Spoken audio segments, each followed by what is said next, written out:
Hey guys, welcome back. Today we're going to take a quick look at how to set sag on your bike. In case you don't know, sag is how much the suspension on your bike compresses from full extension with just your riding weight on the bicycle. Notice I said riding weight? In order to do this properly, you need to put on all the gear you regularly ride with. Yes, all of it. Is there any water in that Camelback? No? Go put some water in it. Make sure to fill it up just as you would for any ride.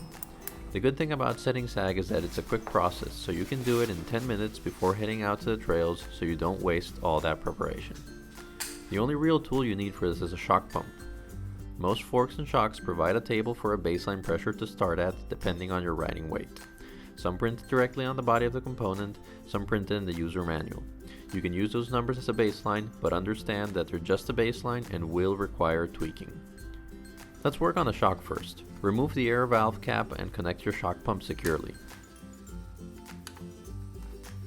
If the pump has one, switch the valve to open the airflow. Make a note of the current pressure. If you're starting from scratch, set the baseline from the pressure table. Switch the pump to close the airflow and get on the bike close to a wall. Use your elbow to rest on the wall so you don't have to balance. Get into attack position and cycle the suspension a couple of times. After that, move the O-ring on your suspension to the top of the travel and get off, moving your weight forward so you don't load the shock.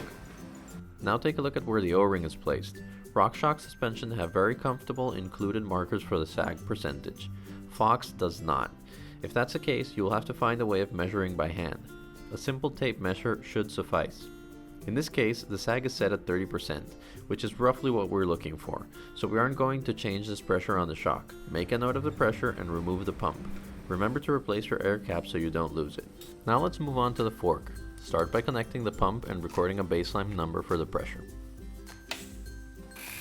As before, get on the bike in the attack position and cycle the suspension. Move the O-ring down as possible and dismount through the rear of the bike. Now take a look at the O-ring. This fork is 150 millimeters and we're looking for 30% sag, so in this case we have to remove some pressure. Do so in 5 psi changes. Repeat the measurement process and check the O-ring again. If you went too far, add pressure and measure again.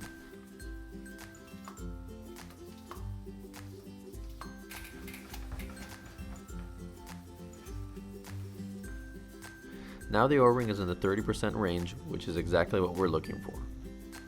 Remove the pump from the fork and place the cap back on. That's it, you're done with setting sag. Now go out and enjoy your bike.